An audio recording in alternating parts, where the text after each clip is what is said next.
¿Es algún tipo de broma, coronel? La voz, aguda y cargada de incredulidad, cortó el calor sofocante que se elevaba desde la pista de vuelo de la base aérea de Zaragoza. El subteniente técnico principal, Javier Méndez, con el rostro tenso por la frustración, no miraba a su superior, sino al anciano que se encontraba a su lado. El hombre, don Teodoro Barrios, parecía inmune al calor, al rugido de los cazas que despegaban a lo lejos o al tono de desprecio en la voz de Méndez. Era una figura casi olvidada, vestido con un mono de trabajo manchado de grasa, descolorido por los años y por el sol de Castilla. Sus manos, endurecidas por décadas de labor, colgaban serenas a sus costados mientras sus ojos se posaban en el helicóptero inerte ante ellos. Un tigre HAD del Ejército de Tierra, silenciado como si fuera una pieza de museo. El coronel Rivas, con un gesto discreto, habló casi en susurros. «Subteniente, este es el señor Barrios. Ha venido a ofrecer una segunda opinión». Méndez soltó una risa corta, incrédula. «¿Una segunda opinión, señor?» «Con todo respeto, mi equipo lleva más de 72 horas desmontando este aparato. Hemos hecho todas las pruebas electrónicas, inspeccionado el sistema de combustible, cambiado sensores. Los informes digitales no muestran ningún fallo, y sin embargo, el motor izquierdo no supera el 50% de empuje. Tenemos ingenieros de Airbus en videoconferencia, lo que no necesitamos es, señaló a Teodoro con desdén, asistencia analógica. El anciano no respondió. Sus ojos no se apartaban del helicóptero. A sus más de 80 años, su rostro contaba historias de décadas en hangares y campos de batalla. Observaba no solo la máquina, sino cómo se asentaba sobre el suelo, el leve destello en su revestimiento, el silencio que parecía emitir. Alrededor, varios jóvenes mecánicos se habían reunido, cautelosos. Eran los mejores técnicos de la base, formados con tablets y simuladores. Pero esta avería había vencido a todos. Sus miradas iban del anciano al helicóptero con una mezcla de burla y curiosidad. «Déjelo mirar, subteniente», ordenó el coronel Rivas, esta vez con un tono que no admitía discusión. Javier dio un paso atrás, fingiendo resignación. «Muy bien. La pista es suya, señor Barrios, pero por favor, no toque nada, es un equipo extremadamente sensible». Teodoro asintió con lentitud y comenzó a caminar, no hacia la cabina del motor, sino hacia la cola del helicóptero. Sus dedos rozaban suavemente el estabilizador trasero. Caminaba sin prisa, como quien recorre una casa que conoce de memoria. Sus movimientos eran medidos, su atención total. Rodeó la aeronave sin decir palabra, como si escuchara algo que nadie más podía oír. Algunos mecánicos intercambiaron sonrisas discretas, parecía más un agricultor examinando un toro que un técnico aeronáutico. Finalmente llegó al costado izquierdo, se agachó con esfuerzo y pidió: «Linterna». Un cabo joven se apresuró a alcanzarle una lámpara LED. Méndez puso los ojos en blanco. «Hemos usado equipos de inspección óptica de última generación. No encontrará nada con una linterna». Teodoro no contestó. Iluminó el vientre del helicóptero, observando cómo la luz rebotaba en las juntas y remaches. Apoyó su mano sobre el fuselaje, cerró los ojos. Para algunos era solo un anciano tocando una máquina. Para el coronel era como si hablara con ella. Había escuchado rumores sobre ese hombre. El fantasma del ala 78 le llamaban. Un mecánico de la vieja escuela, de los que podían oír lo que la máquina callaba. Tras un largo minuto en silencio, Teodoro abrió los ojos. Sacó de su mono un estuche de cuero gastado. Dentro, cuidadosamente envueltas en paño, había herramientas forjadas a mano, tan extrañas como antiguas. Méndez tensó la mandíbula. «¿Qué demonios es eso?» «Sin responder». El anciano tomó una pieza delgada, curvada en un ángulo preciso. Más parecía un bisturí artesanal que una herramienta moderna. Méndez, perdiendo la paciencia, alzó la voz. No va a meter eso en mi motor. Voy a llamar a seguridad. Pero entonces algo en el aire cambió. El ambiente, cargado de tensión y calor, se detuvo. Teodoro sostenía su herramienta como si fuera un relicario. Su mirada viajaba atrás en el tiempo, a un claro embarrado en los Montes de León, bajo una tormenta.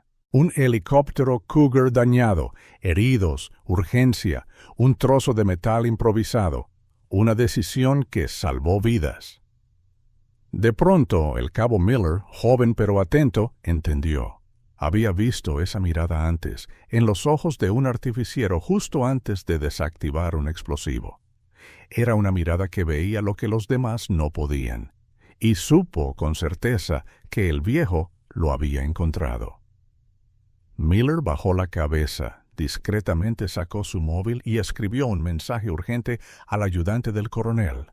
Lo envió. Un grito silencioso por ayuda. El equilibrio de poder estaba a punto de cambiar, y el anciano, con su dignidad tranquila, estaba a punto de demostrar que el tiempo no borra la verdadera maestría. En el despacho climatizado de la comandancia, el coronel Rivas caminaba de un lado a otro con el ceño fruncido. Su asistente, el teniente Álvarez, entró con el móvil en la mano. «Señor, mensaje urgente del cabo Miller, desde la pista». Rivas leyó. Su expresión se endureció. «Póngame con archivos centrales. Ahora». Álvarez marcó al instante. Al otro lado, una voz respondió. «Archivo militar, sargento Romero». «Sargento, aquí el coronel Rivas. Necesito el historial de un técnico civil, Barrios, Teodoro, servicio desde los años 70, mantenimiento aeronáutico». «¿Lo tiene?» Hubo un tecleo frenético. «Un momento». «Aquí está. Vaya, señor, esto es extenso. Léame sus condecoraciones». «Sí, señor, Cruz del Mérito Militar con distintivo rojo, Medalla al Valor, Placa, Encomienda y Gran Cruz del Mérito Aeronáutico. Múltiples menciones por servicio distinguido. Hay más de 5 páginas».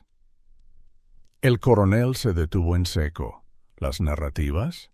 En una de ellas, fechada el 12 de marzo de 1978, por heroísmo extraordinario durante una operación de evacuación en zona hostil, el entonces cabo Primero Barrios, sin más herramientas que restos de un convoy destruido, reparó un rotor y un conducto de combustible bajo fuego enemigo, permitiendo la extracción de 9 soldados gravemente heridos. «Hay más, coronel».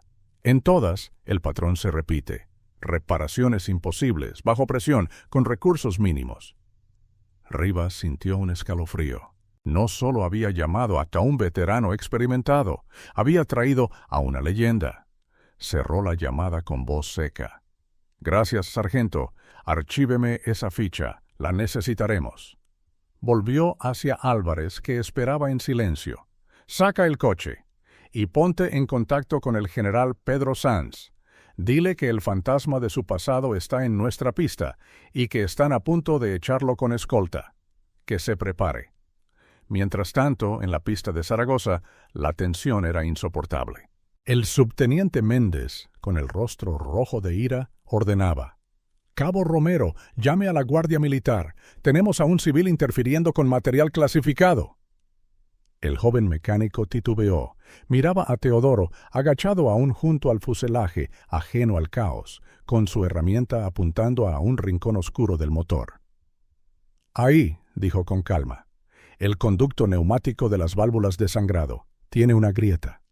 «¡Eso es imposible!», gritó Méndez. «Lo hemos revisado 2 veces con fibra óptica». En ese instante, un sonido rompió el momento. Neumáticos chirriando sobre el asfalto.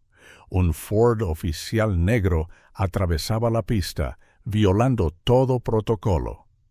Se detuvo a escasos metros del helicóptero. Los mecánicos se pusieron en posición de firmes por instinto. Méndez giró, atónito. Del vehículo salió el coronel Rivas, su rostro de piedra. Pero fue el siguiente en aparecer quien congeló a todos. Un hombre alto, de cabello gris y expresión decidida, vestido con un mono de vuelo.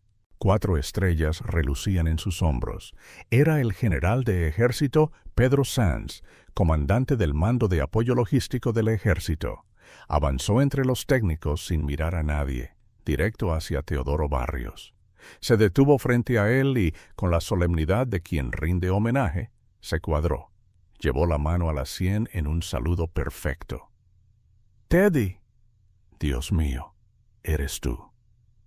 Teodoro levantó la vista, los ojos empañados por un reconocimiento inesperado. Asintió apenas. «Pedro, qué viejo estás». El general soltó una risa ahogada. Luego se volvió hacia los mecánicos. «Soldados, tenéis el privilegio de estar frente a una leyenda viva. Este hombre salvó mi vida hace más de 40 años, en los Pirineos. Nuestro helicóptero cayó, rodeados por fuego enemigo. Él reparó lo irreparable con un trozo de muelle y un destornillador. Nos sacó de allí volando a ciegas. Salvó 18 vidas aquel día». Se giró hacia el coronel. «Leed la mención oficial, que todos escuchen». Rivas sacó su móvil y comenzó a leer. A cada frase, los rostros de los jóvenes se transformaban. De incredulidad a respeto. Luego a admiración. Ya no veían a un viejo excéntrico. Veían al mejor de todos ellos. El general miró a Méndez, que apenas podía sostener la mirada. No gritó, no hizo falta.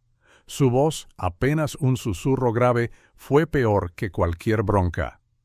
«Subteniente, tiene ordenadores, escáneres, sensores, pero no tiene humildad. Este hombre escuchó algo que usted no pudo ver, porque no se trata de dominar la máquina, sino de entenderla. Usted ha fallado por soberbia.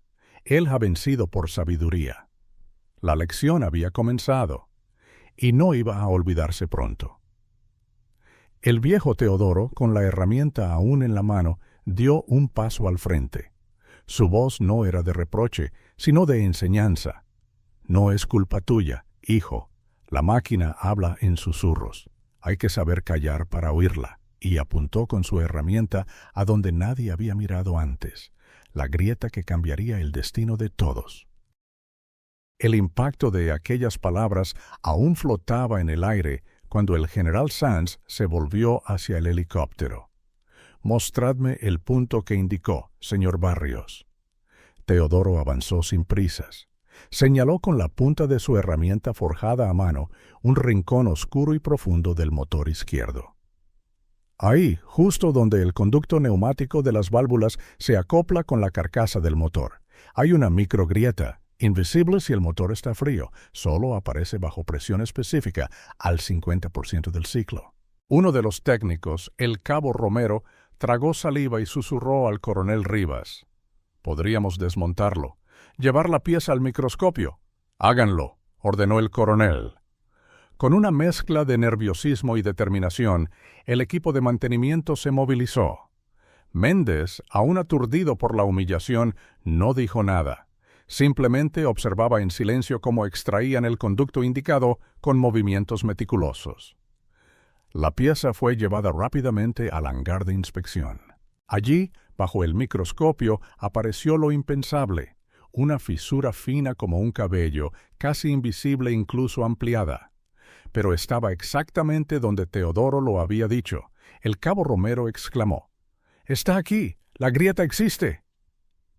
Rivas y el general Sanz se miraron sin palabras. No había margen para dudas. En la pista, Teodoro Barrios permanecía en calma, mirando al horizonte, como si ya lo supiera. Una hora después, el helicóptero había sido reparado. Se había instalado un nuevo conducto. El coronel Rivas ordenó que el piloto jefe realizara una prueba de encendido con todos los mandos observando. El rugido del motor izquierdo empezó suave, como siempre. Luego pasó del 50% al 70%. En cuestión de segundos, ambos motores vibraban en perfecta sincronía. El Tigre estaba vivo de nuevo. Los aplausos surgieron primero tímidos, luego en oleadas. Teodoro no sonreía. Simplemente asintió, como si hubiera devuelto algo a su lugar. El general se volvió hacia Rivas. Quiero que se diseñe un nuevo módulo de formación para todas las unidades del Ejército de Tierra. Llamadlo Diagnóstico Táctil y Escucha Intuitiva, y el instructor principal será el señor Barrios, si acepta. Teodoro levantó las cejas, sorprendido. ¿A mi edad? Precisamente por eso, porque ya nadie enseña lo que usted sabe, y necesitamos transmitirlo antes de que se pierda.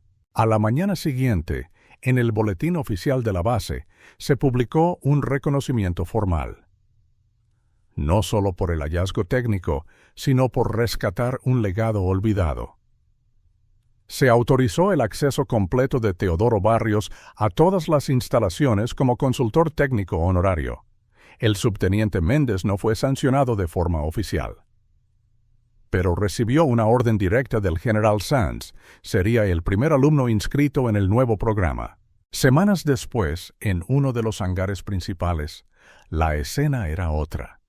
Méndez, sin uniforme, llevaba una bata de trabajo. Ante él, una mesa de herramientas manuales. Intentaba, torpemente, limar una pieza de aluminio según los patrones que Teodoro enseñaba. El anciano se acercó con un café en la mano. Observó en silencio. Luego, sin reproche, corrigió con suavidad la forma en que sujetaba la lima. «No luches contra el metal», murmuró. «Escúchalo. Deja que te diga cómo quieres ser trabajado». Por primera vez, Méndez no protestó. Bajó la cabeza y repitió el movimiento, más lento, más preciso. Fuera, el cielo sobre Zaragoza brillaba despejado. En el interior del taller, lejos del ruido de los motores, algo mucho más importante comenzaba a repararse. El orgullo herido, la arrogancia transformada en aprendizaje y la apertura a una sabiduría que solo puede nacer del tiempo, del error y del silencio bien escuchado. Y Teodoro, el viejo fantasma de los hangares, no estaba allí para dar lecciones. Estaba allí para dejar una herencia. En las semanas siguientes, el nombre de Teodoro Barrios comenzó a circular por todo el Ejército de Tierra como una leyenda resucitada. En los pasillos de la base, los jóvenes técnicos lo miraban con una mezcla de respeto reverente y curiosidad. No era solo el hombre que había resucitado un tigre jadinerte, sino alguien que representaba otra forma de entender la mecánica. No como una ciencia exacta de datos fríos, sino como un arte sensible, casi espiritual. El primer módulo del curso, Diagnóstico Táctil y Escucha Intuitiva, comenzó en un aula improvisada dentro del viejo hangar 3. El coronel Rivas insistió en que no se usara ni una sola pantalla, solo piezas, herramientas manuales, silencio y concentración. Teodoro había aceptado el reto con la condición de que no se lo tratara como un instructor convencional. «Yo no explico, yo muestro», había dicho. La primera clase fue observada en secreto por varios altos mandos. Méndez estaba en primera fila. Lejos de su habitual arrogancia, ahora era todo oídos. Sobre la mesa, una simple pieza de acero torneado. Teodoro la giró lentamente en sus manos. «Esto», dijo con voz baja, «no es solo una pieza, es una promesa de que alguien llegará a salvo, de que algo funcionará cuando todo lo demás falle. La clave no está en mirar, está en sentir», y cerró los ojos. Pasó la yema de los dedos por la superficie metálica con una lentitud reverente. La clase guardaba silencio absoluto. No era un show, era un ritual. Con el tiempo, las clases incluyeron ejercicios prácticos. Los alumnos debían identificar irregularidades apenas perceptibles en piezas aparentemente perfectas. Uno a uno iban fallando. Y sin embargo, Méndez empezó a mejorar. Su progreso no era rápido, pero sí sincero. Había algo en su actitud que se había roto para bien. En una de esas sesiones, mientras manipulaban un amortiguador de rotor, Teodoro se detuvo y miró a Méndez directamente. «Tú oyes el ruido, pero no escuchas el ritmo. ¿Sabes cuál es la diferencia? Méndez negó con la cabeza. El ruido es lo que oyes cuando estás ansioso por terminar. El ritmo es lo que descubres cuando tienes tiempo para entender. El ritmo te habla. Y una máquina que pierde el ritmo está pidiendo ayuda. En otra escena, un grupo de jóvenes mecánicos se acercó a Teodoro en la cafetería de la base. Querían preguntarle por su pasado, por cómo aprendió todo aquello. Él, con humildad, solo dijo: «Lo aprendí porque no tenía otra opción. O lo entendía, o alguien moría».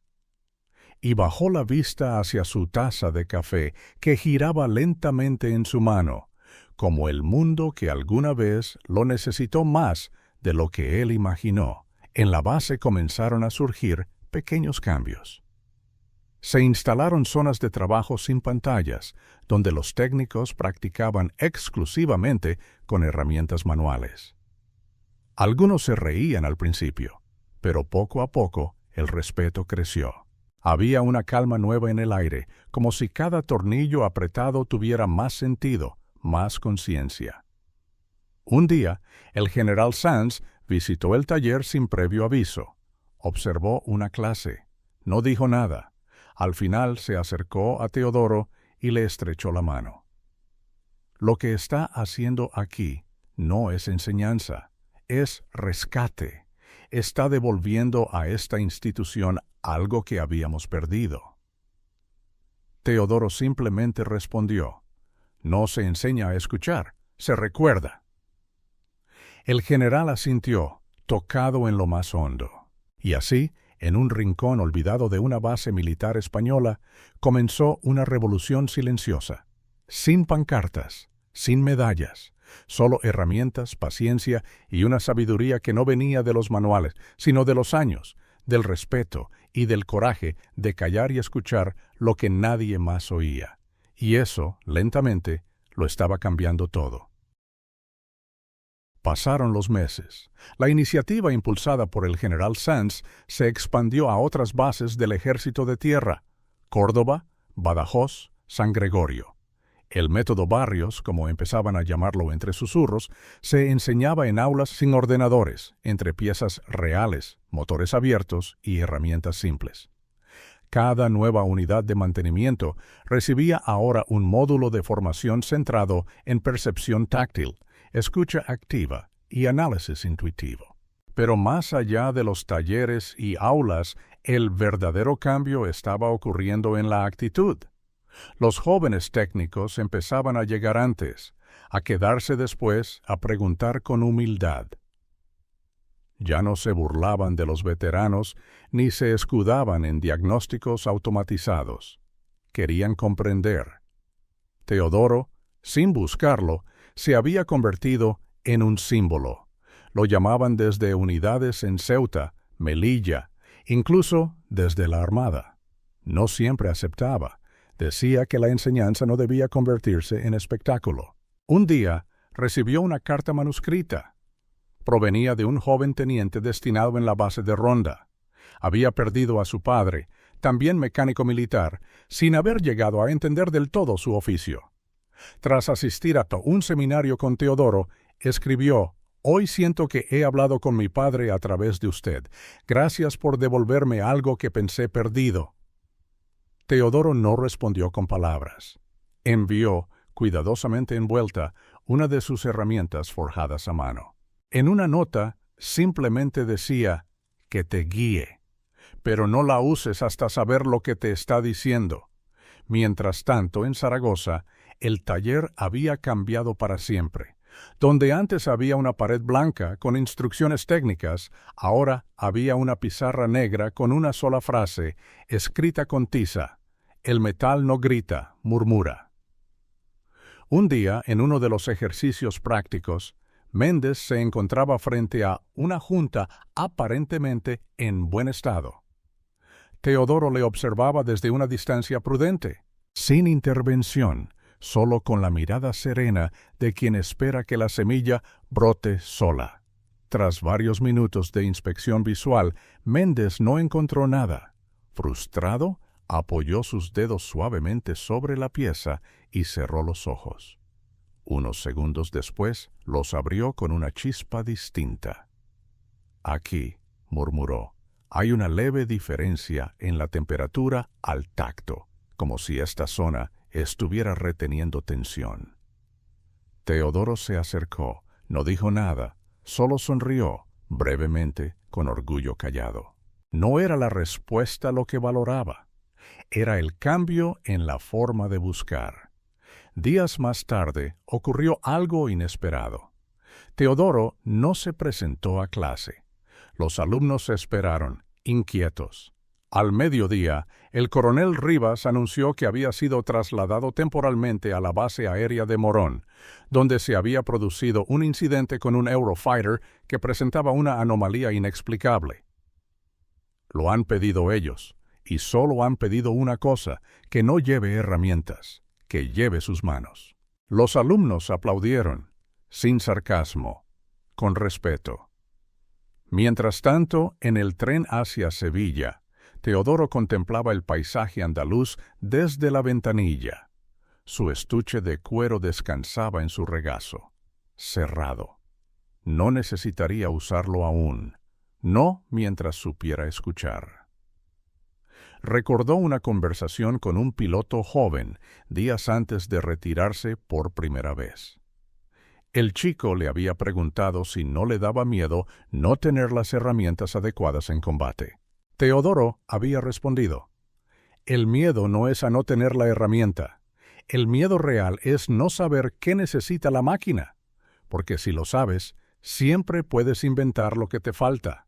Y sonrió mientras el tren avanzaba entre olivos, sabiendo que lo que ahora reparaba ya no eran motores, sino formas de pensar. Y eso, como el buen acero, llevaba tiempo, paciencia y fuego. El caso del Eurofighter en la base de Morón se convirtió en un nuevo capítulo en la leyenda de Teodoro Barrios.